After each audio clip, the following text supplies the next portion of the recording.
Hello, and welcome to our Canon Conversation series. I am Lakisha Lockhart, and I'm a professor of Christian education at Union Presbyterian Seminary and the current interim acting director of the Katie Geneva Cannon Center for Womanist Leadership, where our director, Melanie Jones-Quarles, is sabbaticaling and still enjoying it. Yay for her. And I am so excited for our conversation today with none other than Reverend Dr. Lorena Parrish to discuss her new book, We Have Plenty, A Womanist Theology of Communal Abundance for the Black Church. So we're going to dig into this, but before we do, just want to let you know that the Katie Geneva Cannon Center for Womanist Leadership at Union Presbyterian Seminary started this series because we want to recognize the significance of centering Black women's scholarship as viable sources and resources for theological education, which this certainly is. And it started a couple years ago, and it's just all things womanist wisdom to support and encourage new titles, writers, and womanist ideas. And I am so excited to have Reverend Dr. Lorena Parrish, and she is the Director of Ministry Studies and Assistant Professor of Theology and Practice at Andover Newton Theological School. And FYI, she's done a lot of things, so I'm gonna read all her things, so y'all just go ahead and get ready. She has served as adjunct at Union Seminary in New York City, advisor to D-Min students at New Brunswick Seminary, and provided pastoral ministry to such churches as the Riverside Church in New York City, Claryville Reformed Church, and Fort Washington Collegiate Church.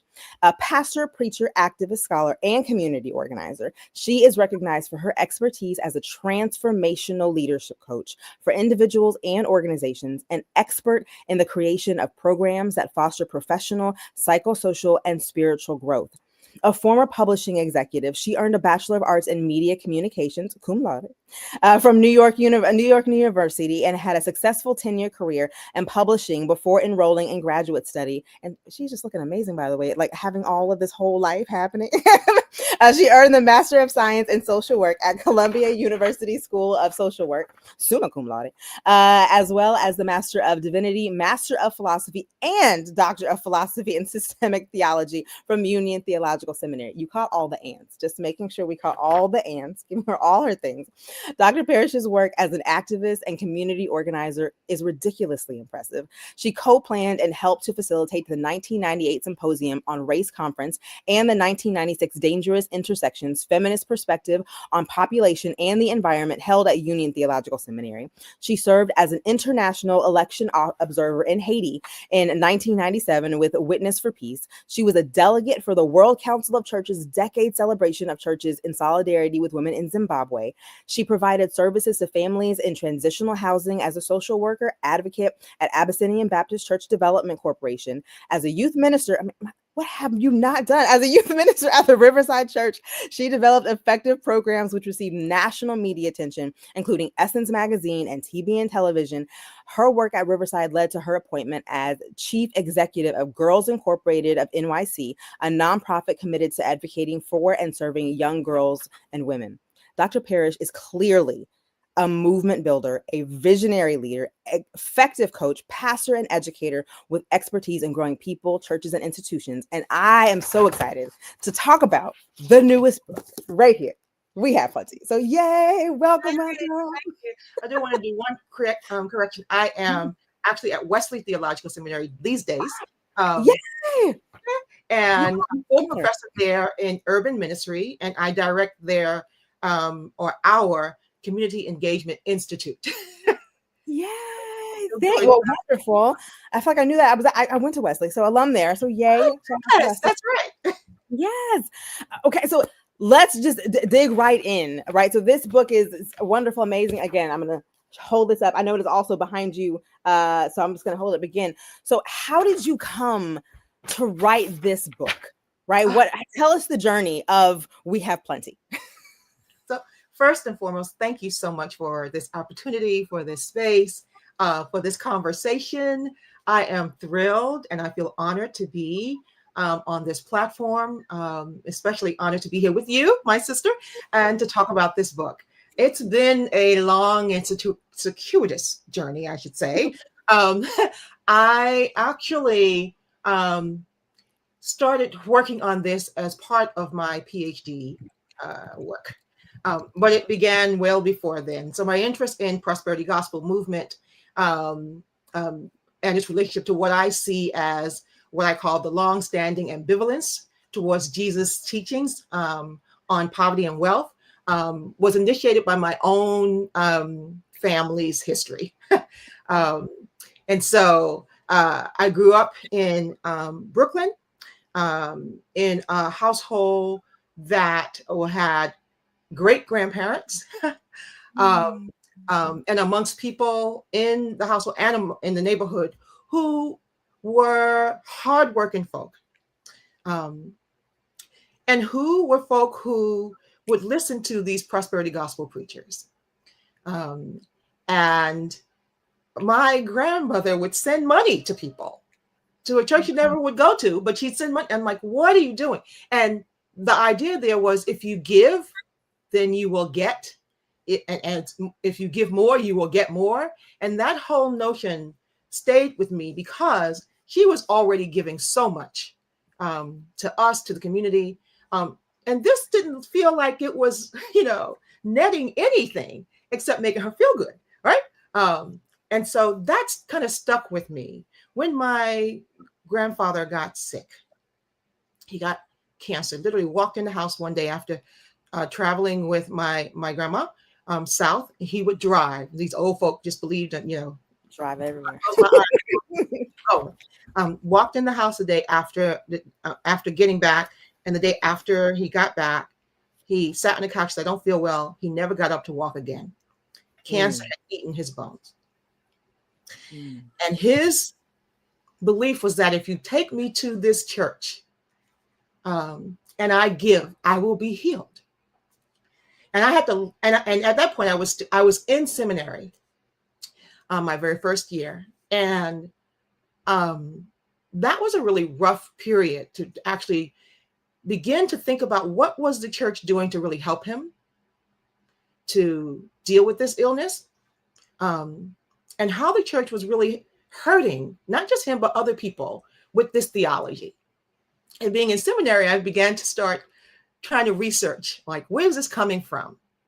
And so that's where it began, my curiosity in this whole theology of prosperity. And as I moved through my studies, I got the opportunity to do some research. So during my PhD work, I discovered writings of several early church fathers, including St. Augustine, we say St. Augustine, but St. Augustine and John Calvin, who gave me a fuller understanding of this prosperity gospel movement and its origins. And what I learned was that it was not something that was new, as we talked about from the 19th and 20th early centuries, what have you. It was something that was embedded in our theology from early on, right? And so I came to see this not just as a movement that was contemporary in our times, but as one that had a long-standing legacy within Western Christianity, that not only values wealth, but spiritualizes poverty. And so I read these letters that Augustine had written to these women who sent him notes saying, I got all this money, because their husbands had basically stolen money. And I'm concerned with my, I'm being, facetious, but I'm concerned with my spirituality. I need to give it to the church. And Augustine would say to them, no, you cannot give away all this money because God has made you wealthy. Using my language, but God has made you rich. God has given you these resources to take care of your family, to live in the station that you have been born into. And that stuck with me. And as I read Calvin, again, I kept coming up against this notion of spiritualizing poverty, seeing poverty or the impoverished as those that would help the rich get into heaven. All of that was in this writing. And I kept saying, what in the world? How did we get here? And so as I began to trace what I call this legacy of a theology of prosperity, or this legacy of an ambivalence towards Jesus' teachings, it really showed me that while contemporary prosperity gospel was different than the Christian traditional way of thinking, it wasn't that far off. It wasn't that far off from how we think of wealth and poverty. And so that became something that I wanted to really dig into and find out more about. It's a long answer, but that that's how I decided to probe these theological ideas and this implication of this longstanding ambivalence for the Black church by tracing the early church's understanding of poverty and wealth. And so I came across, of course, as we all know, these different trajectories in the biblical text that showed wealth as that which was given by God, and that showed wealth and poverty just as neutral. And then the prophetic or the prophets who challenged the wealthy or challenged those who had material acquisition and with woe to you who do not take care of, right?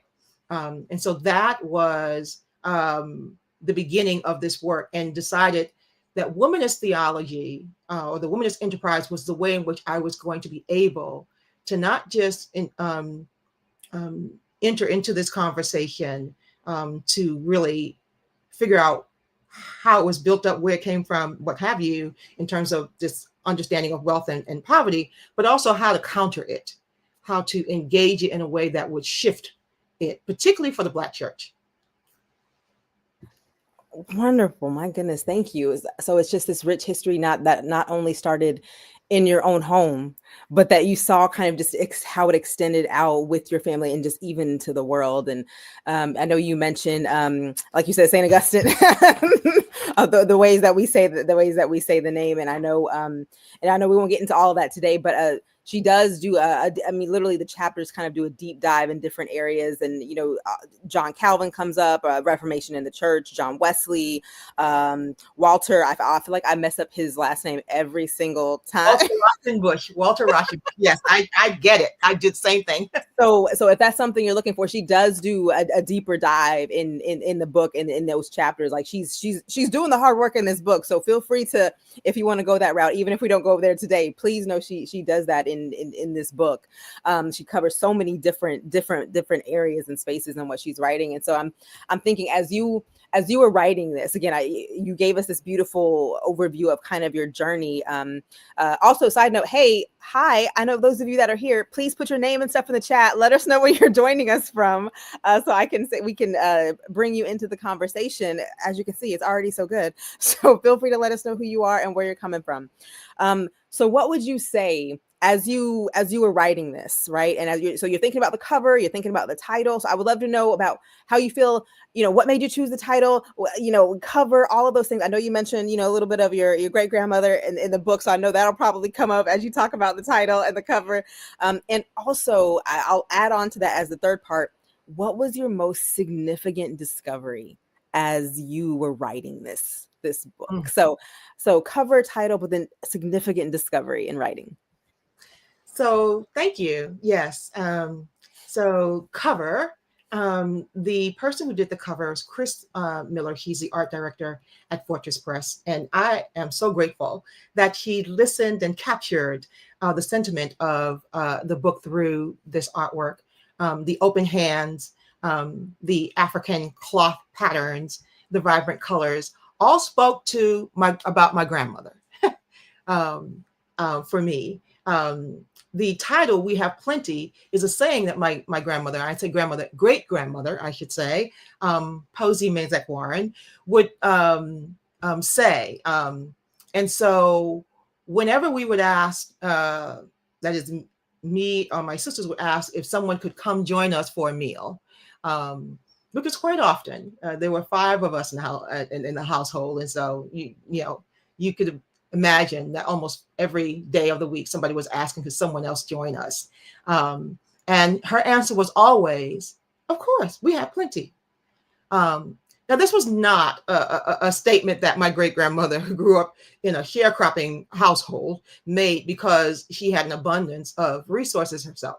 Rather, it really stemmed from her belief that by developing supportive networks of women and men who could share their resources, whether those resources were insights, food, clothing, wisdom, if there were, people who would share as a community, we could, in fact, indeed, construct a social fabric that would foster sustainability and communal well-being for everybody, so that no one would be left behind, no one would be left without.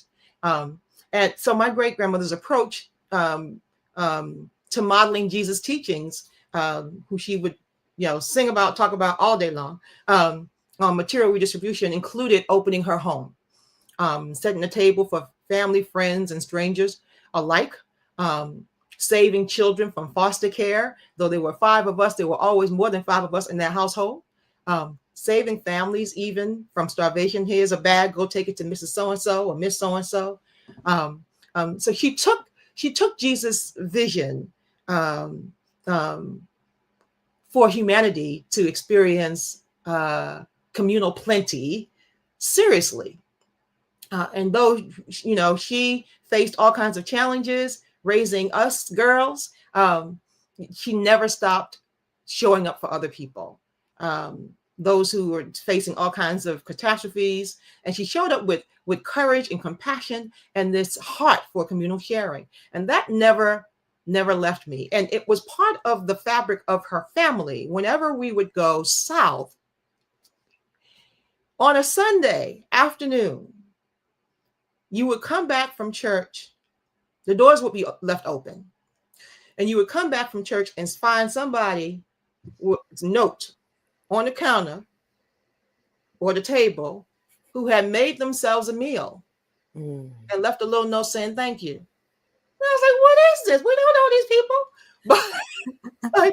But that was the ethos of the space. And that stuck with me through college. People would always say, oh, we're going to Lorena's house, or we're going to the room. But, that has formed me.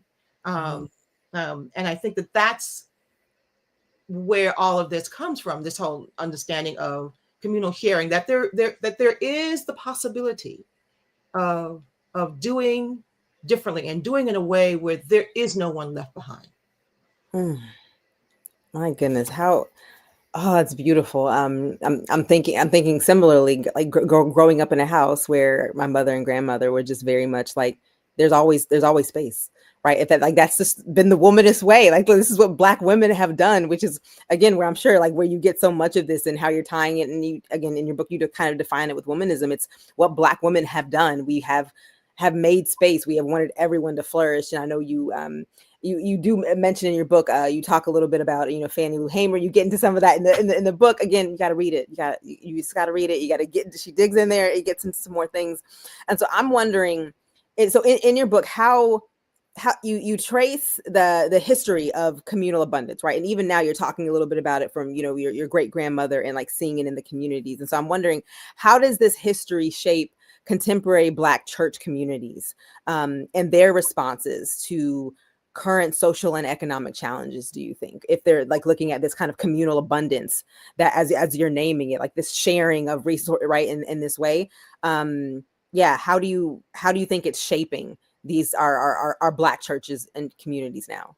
I think that there's two things that's almost warring against each other. It's this Black community's notion of communal abundance and communal sharing that comes out of our need to do so to keep ourselves alive. Right? Then there's this American Western capitalistic understanding of me, myself, and I. Yes. So this me, myself, and I notion of who we are in the world is bumping up against this Ubuntu, I am because we are notion in the world. And we have been playing this tug of war with these two understandings, these two what I call theologies, right? This theology of individual salvation versus this theology of communal salvation. And it's the communal salvation that has really pushed us forward. If you think about what we call the Black institutional church, it was all infused with communal understanding of communal salvation. Even if they didn't understand it to talk about it in that way, they lived it. So when people moved up from the South to the North, churches set up spaces for them. They set up schools, training grounds. Women took on the role of helping sisters find places to work and sleep and what have you. I mean, that has been our ethos, but it has been an ethos that has been pushed against as we try to figure out how to fit into the, right, the larger culture. Yep. And there's a loss there. And so I want to remind us that ethos, that understanding, that communal understanding of who we are, and what it means to create a world where whole well-being for everyone can be experienced, is a part of our history. Though there's an ebb and flow to it, right? But it is still a part of our history. How do we get back to that? We have done very well with critiquing the racialized understandings that we've encountered in white Western Christianity. We have not done so well with critiquing the capitalistic notions that actually feed iniquity, that normalize the fact that some will have and some will not, where we think that some must have and some must not. And so we have struggled in our trying to figure out how to have a quality of life. We have struggled not with challenging the structures and systems as much as fitting in and finding a way in. That fitting in and finding a way in is not salvific for us. And that's what I want us to recognize. Yes. Prosperity gospel is a challenge because it's not salvific in the way that in the way that salvation is required or needed for the Black community to, to not be left behind while a few of us make it through. And so I struggled with that because people would always say, so if you're talking about Jesus actually sanctioning material redistribution and wealth renunciation, what do you do with that in a capitalistic world? A good question. Yeah. I don't have all the answers, but I do know what you don't do is try to fit into that system because it doesn't work. It does not liberate. It only lifts the few to sustain itself. That's not liberation. That's not. And if I can, so I want to stay there for a minute, talking about what the difference between liberation and like what is not liberating. Because again, you do so much good work in this book. So you talk about Reverend Ike. I mean, a couple others, T.D. Jakes, Creflo Dollar, and you mentioned how the hope in their ministry is often not tied to liberation, but to accommodation. Would you mind like just digging into that one? Sharing with us a little bit more kind of how that doesn't lead to liberation. Again, as we're talking about how so much of this is fitting is not salvific, is actually not helpful, is not getting us free, right? It's actually more harmful. So would you mind talking a little bit about that? And again, if y'all want to read more details, she wrote it, so feel free to get the book, but go ahead. Thank you. Yes. So when we talk about liberation, when I talk about liberation, I am talking about a serious radical shift that allows for those who have been silenced, not seen, not heard, not honored, whose humanity has not been honored, as that which must shift and change. While there are folk who will argue that T.D. Jakes and Creflo Dollar did do some great things for some people, the folk who get left behind are the folk who, are the majority, not the minority. And they are the folk whose stories never get told. The folk who think that they're less blessed. We say that I'm blessed and highly favored. Less blessed and hardly ever favored. Okay? What do we do about that? If we have a theology that's about honoring a Christ who came for all, but a good 80% of the people don't experience it that way. Yeah. What are we doing? What are we saying? How are we making a difference in their lives? What are we, what are we proselytizing here? What are we offering the folk? Yeah. And so they're not alone in their accommodating, ways. Not. There's, we talk about prosperity gospel and we talk about the big names, and I did that in my book because I want to bring people Yes. into the conversation. Yes. But that thinking is widespread, even in our mainline Protestant denominations. We don't like so we'll point to them and say, oh, the planes, the trains, the automobiles, the houses, the cars. But we talk this almost the same kind of language in some ways. And if nothing else, there are few who are challenging systems. So when we talk about politics in our churches, often that people will say, oh, no, we don't talk about politics because it doesn't, it should not be in this arena. And I say, how in the world can you say that? Jesus was so political. If you look at all that he did, he didn't just, heal. He spoke to systems that were limiting people's ability, sense of humanity, dividing folk. Before he healed folk, he saw them. Before he healed folk, he spoke to them and said, brother, sister. Yeah. Before he healed folk, he said, I see you and I extend love to you. Yes. And I recognize how the world is seeing you, but you're better than that. You're more than that. That's beautiful. And that was so political. Yeah. So it wasn't about the way we think of politics today, Democrat, Republican, right? No. It was about what is life-giving and what is life-diminishing. That's political. And churches must begin to think about where they stand with regards to systems that are life-diminishing and what they will do, what they will commit to do about it, what they will covenant with each other and with God.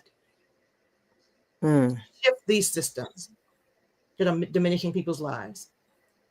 So I bring up the largest theology, prosperity theology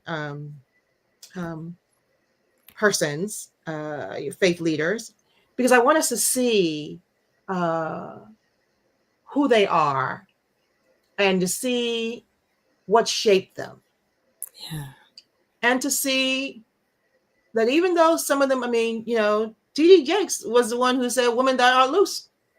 And a whole bunch of women, because nobody else was talking about it, was the fact that he's a male and okay, all right. But everybody went that way. Now, if you dig deep into that, right, theology, you'll find some problems, right, about women having their place and being covered, and right?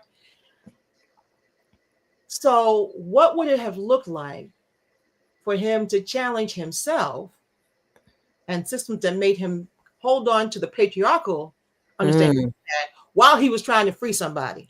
That part. So my hope is that people will read this and begin to say, what pieces of my theology are life-giving and what pieces of my theology are life-giving? So that you're not throwing the baby out with the bathwater, that saying, but I don't have another one. Yeah, not everything, but you're taking care of the baby. You're saying, this blanket is not for this season, or this blanket isn't warm enough, or this food isn't really nourishing. It's keeping people alive, but it ain't giving them the vitamins they need to flourish, to thrive, or whatever. So that's my hope, because the Black church has been an incredible, right, anchor for Black people. Yes. Throughout its time in this culture. We've created hospitals, schools.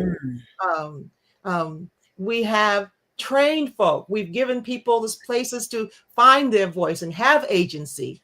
The activists who've done work have come out of our churches, right? Even if the church didn't follow them, the church formed them so that they could do the work. Yes. So, but we fall short when it comes to critiquing certain parts of our culture because we're so hungry for fitting in. Which is not salvific, as you just told us. It is not. Co-opting is not salvific. It's not. My goodness. So I have a question. Shout out to the folks in the comments. I just want to say Dr. Delgado is here. Hey, she said 2 wonderful womanists. So there's a comment from Drew. I don't know if it's or I hope I said that right. Your comment, communal abundance, as you describe and discuss it, is at the core of my faith in a creator God who is love, who commands us to love even our enemies, and then shows us how it's done. I appreciate the conversation and look forward to the book.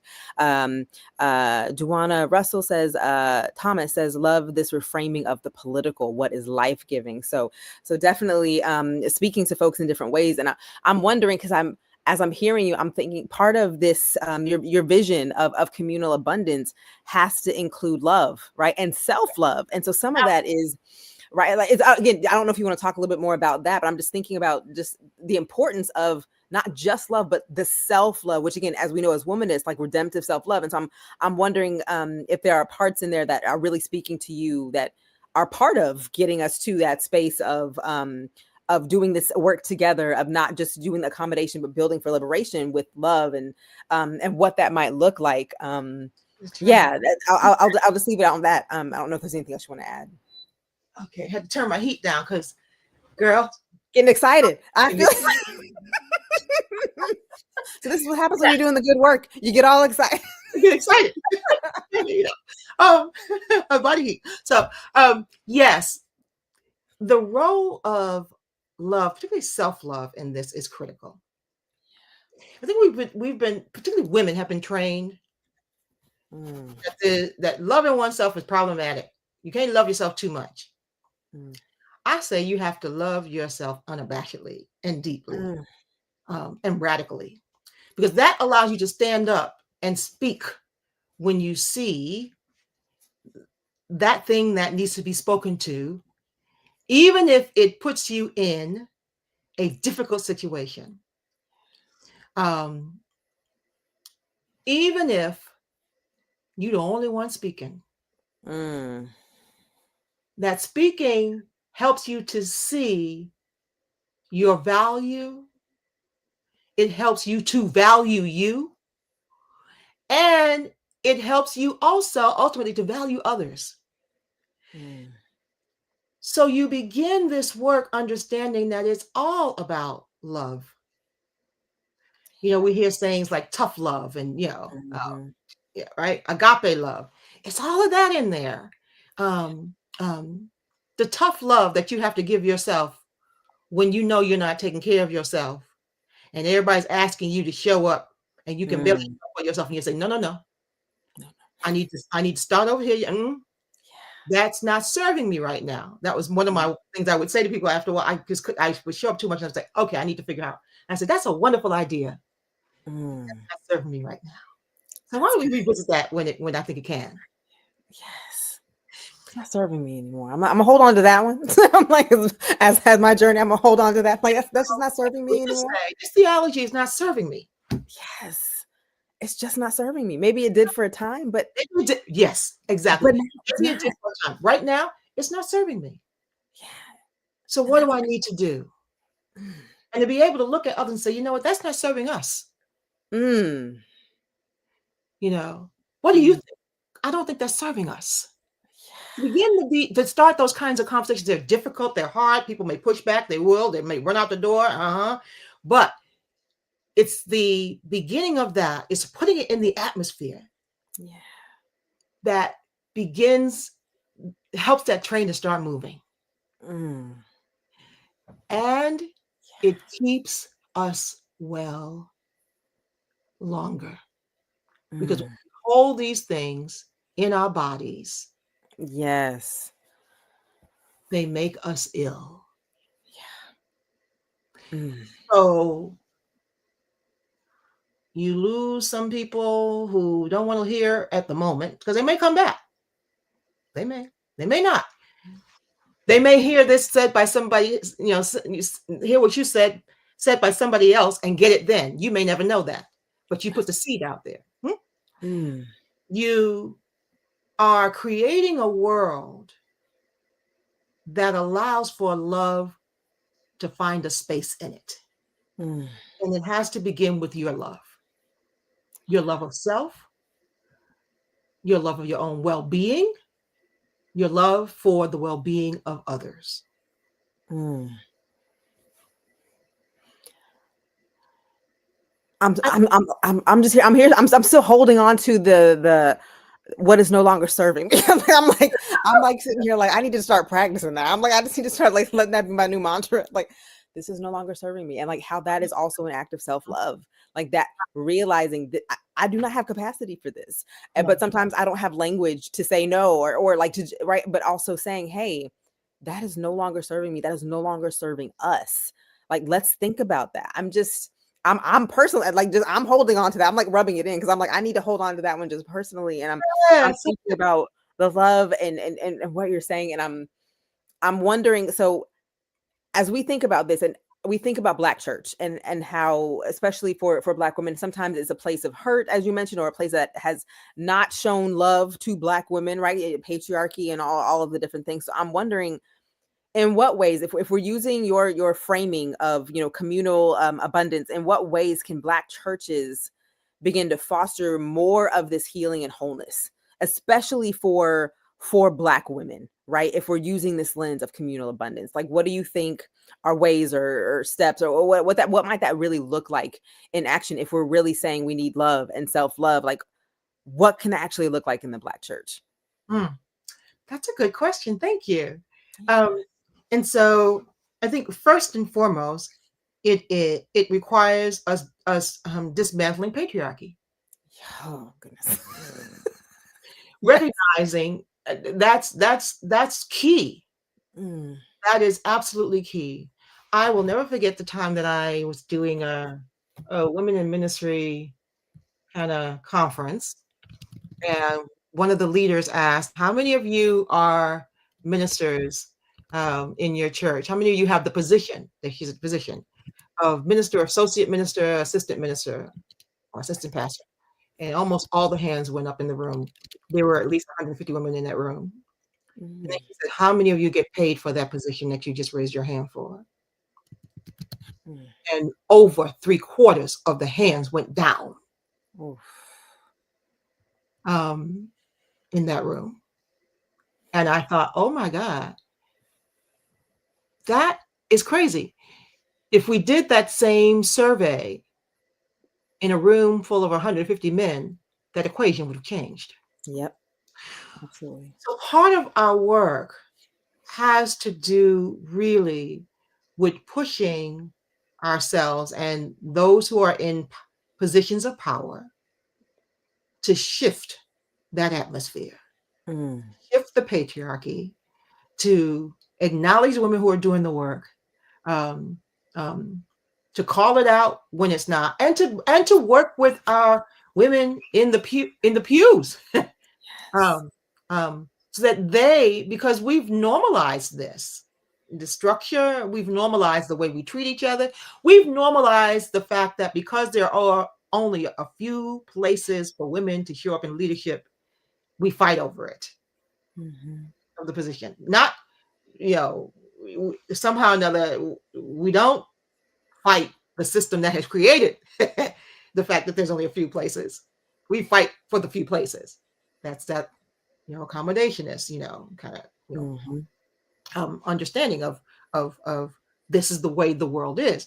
And I think the church needs to really do some work, and that means that sisters have to, and maybe it begins with womenist talking to sisters who are in the churches, sitting down having some, what do you call it, breakfast club type of meetings where you're talking about it.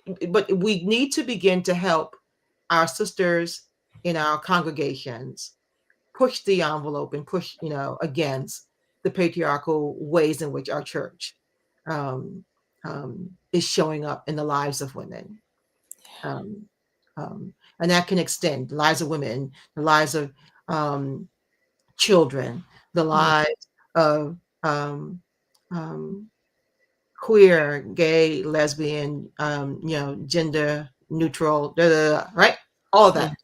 Um, we begin to recognize the humanity and the sacredness of all living beings, of all human beings and all living beings, right? Um, it begins, I think, there. And I think it can begin with having, and this is what I used to do when I was a pastor, inviting folk in, changing your Bible study into a place where you have conversations. So to get my church, which was very apolitical, talk about politics, who did I invited Aubrey Hendricks to come to my church and talk about the politics of Jesus. And I was like, please, please, please. And it was wonderful. Absolutely wonderful. And we started off with another book that he wrote that came out way before then. It was on the Samaritan woman. It was a novel.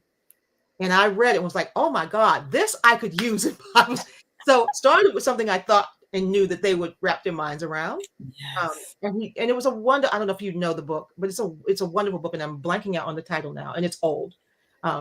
But I'd never met a biblical scholar who wrote a novel based on a biblical character, and it was the woman at the well, and it was like he gave her life, in this novel, and what it did was it set up for me conversations with the women in the church, because we know how the woman at the well was, okay. And it opened up the conversation. By the time we got to politics with Jesus, people were like, okay, what's the next thing? They're ready. They were absolutely ready. So having, thinking outside the box, having a prophetic imagination, as Walter Brueggemann would talk about, right? Oh, yeah. Bringing in new ways of thinking and seeing and asking people, what if? You're not asking them to adopt, you're asking them to think, what if? And to engage without judgment, without, and I think that's the important piece we need to figure out. How do we do this work? How do we make it like my grandma would do, as an invitation to the table? Everybody was welcome to the table. Now, you couldn't come to the table with stuff that was going to make people sick. So you have to be mindful of that. But you could come to the table and bring stuff. And you could come to the table and ask questions. And you can come to the table and say, is this good? And somebody would say, oh, I like that. Yeah, that's good. Put it down. I'll eat it. Yeah. Or if someone said, oh, I can't eat onions, then you knew that they couldn't do, So it's setting the table for us to have conversations that are life and not life diminishing. Yeah.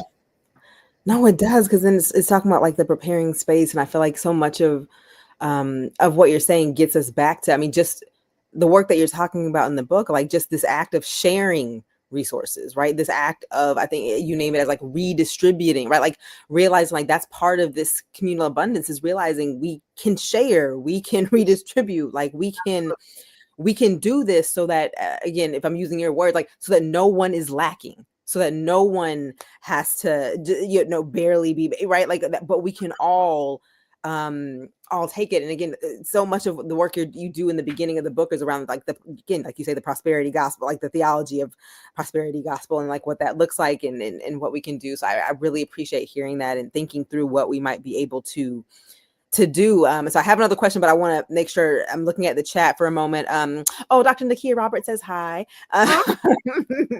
If you have any questions for Dr. Parrish, please feel free to put them in the chat now, so I can go ahead and ask her. We have maybe about 15 minutes left, and so I want to make sure you get your question in if you would like me to ask her a question, but I still have more. So until I see him, I'm going to keep on going and asking. And so again, we're talking about what churches might need to do. And again, as we think about your notion of sharing resources and redistributing and what we do. And so I'm wondering, you gave a couple of examples. And so I'm wondering, what other practices or models of abundance have you seen most effectively in various communities that like have actually, in real church settings that have been so powerful and empowering and probably also in that same breath, really kind of resisting and pushing back against patriarchy, right? And a lot of the systems that are potentially in place.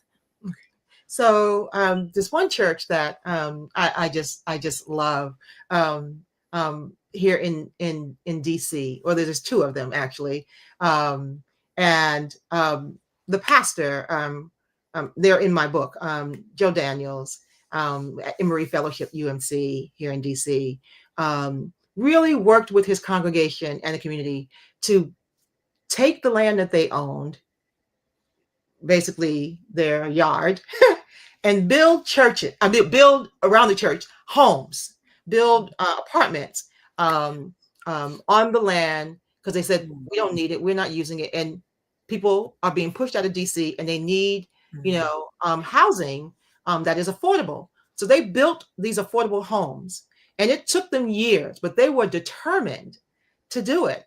And so when you go to their church is surrounded by this apartment complex that is beautiful, and that has, I think, over 60% of the people, no, 80% of the people who are in it make less than 60% of everybody else in DC. That's huge. Huge. Because usually affordable housing is the opposite way. You get 10% of the housing, right, for people who can't afford. And it was their way of saying no more Black folk are going to be pushed out the neighborhood. And I was just enamored with that. The other, when I first went to their church, they had a communion service for the unhoused that was a meal. And I mean a feast. Yes. Was, come on, feast. I'm like, yes, let's eat. And it was a service. So that was their second service. And so the first service would come down to the second service. And I just thought that was absolutely wonderful. So there's another pastor, Reverend William Lamar at Metropolitan AME Church in DC, who does policy work. There's a few pastors who do policy work, who actually do political, advocacy work. But he not only does this work, but he leads other pastors in doing this kind of work. And I just think that is so amazing. I wish I could just like bottle that and take it around and say, so here's some, ideas. Much of the organizations that I highlight started with some collaboration with a church or a faith organization and then spun off. And so one of the things that I want to do is continue to follow and continue to try to find spaces or find organizations or churches that are doing this kind of work, and then to do some more writing about how to do this, to give people examples, because churches can collaborate with others to do the work. And the other thing is they don't have to stay in it forever. So there's a church in Maryland that had a wonderful endowment and a wonderful building with maybe 20 people or 30 people. And they said, but what was happening around them was that people were moving in, mainly internationals, moving in, who could not afford the neighborhood. And so there was very few housing for them. And so this church decided to sell the church, and could not get somebody to actually sell, buy it. So then what they did was they said, well, we're going to mortgage the church, just tear it down and build homes. They figured out how to do this thing. And then they said, and we don't know how long we're going to be here. We're going to rent our space in the new space that we build. We'll rent 20 years. with a clause that we can come out at 10 if we dwindle anymore.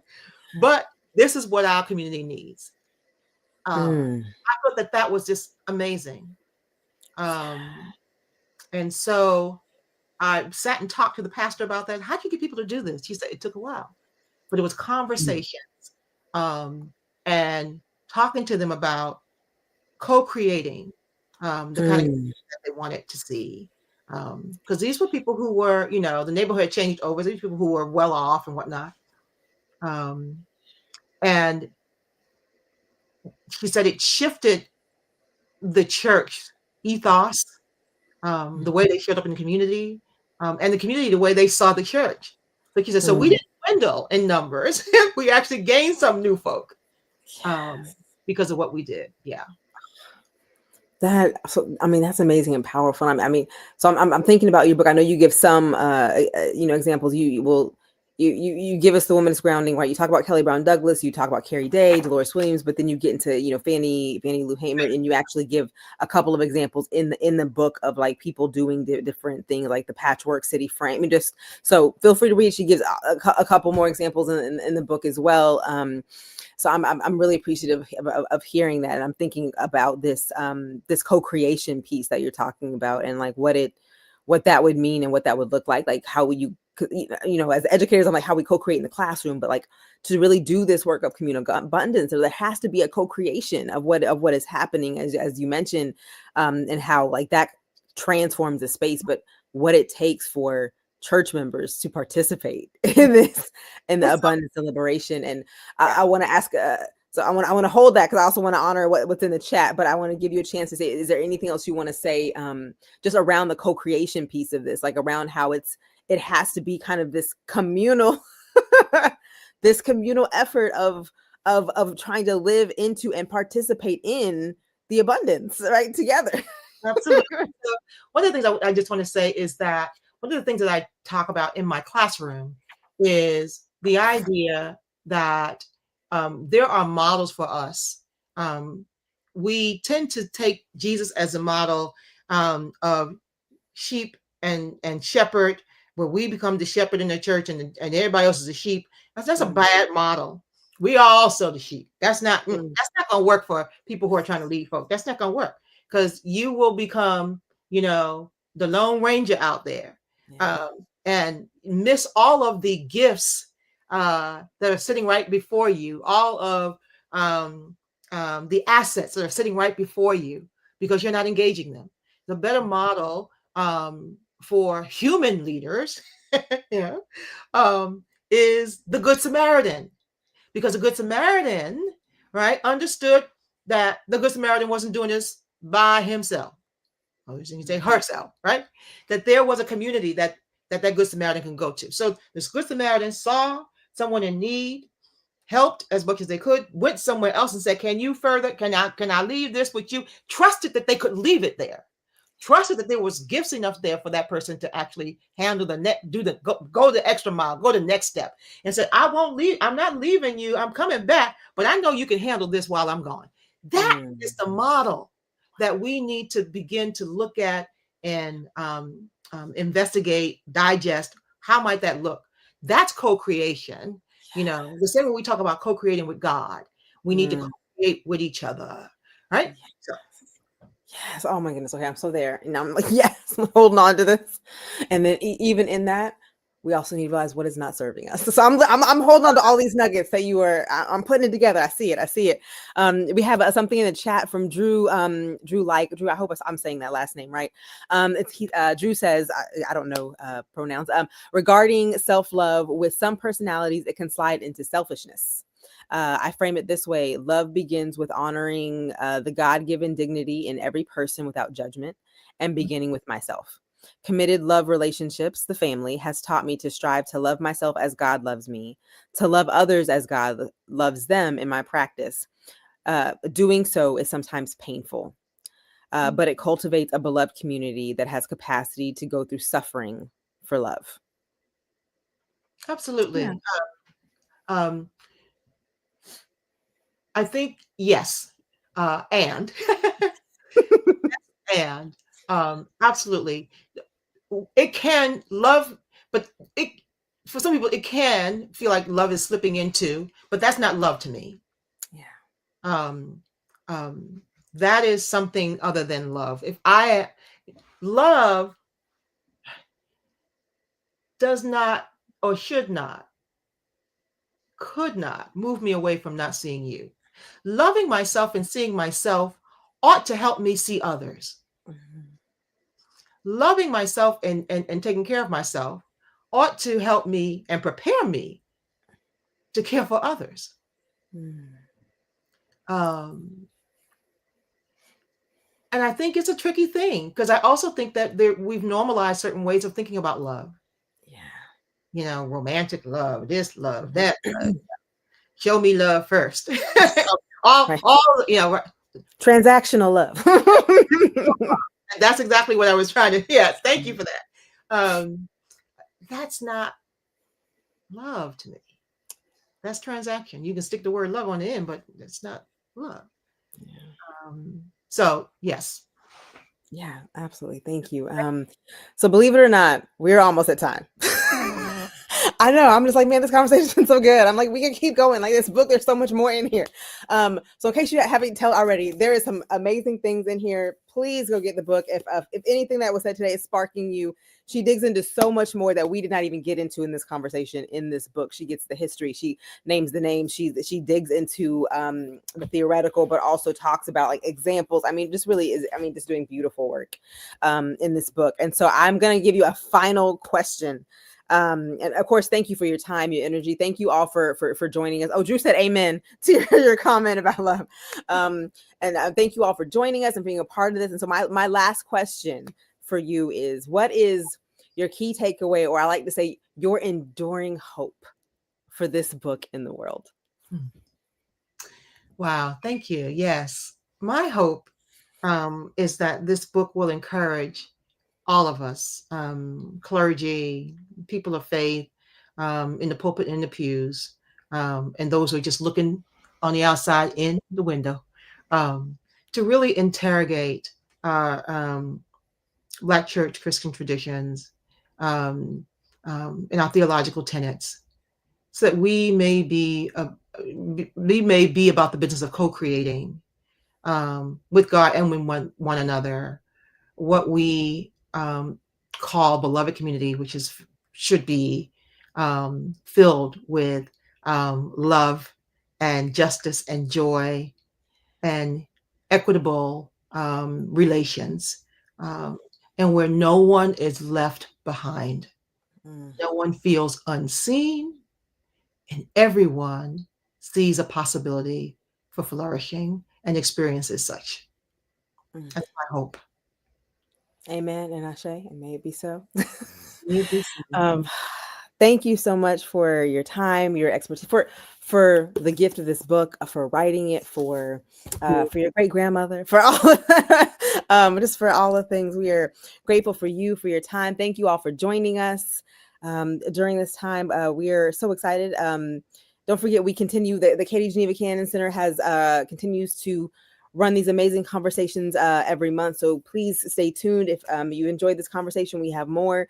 But feel free to follow Dr. Parrish on things. She's on various social places, but her book is out. So thank you so much, Dr. Parrish. It has been a pleasure speaking with you, having amazing conversation. And I'm not gonna lie, the time creeped up on us today, and I was like, oh, but we just got into the co-creating. I was ready to keep going. Oh, the book's name. We Have Plenty. In the words of her great grandmother, we have plenty. We have a Womanist Theology of Communal Abundance for the Black Church. So there you go. Thank you all. Oh, our Dean, Dr. Ott was there from our Union Presbyterian Seminary Dean. Hey, Dan, good to see you. Duana Russell says thank you. Everyone says thank you. So thank you so much for an amazing conversation. All of you take care, be well, and just remember that we can all have enough, right? We can all share. We can redistribute things. We can also know when something is not serving us. That's right. And we can call out these systems. So thank you so much. Take care, y'all. Be well. Bye.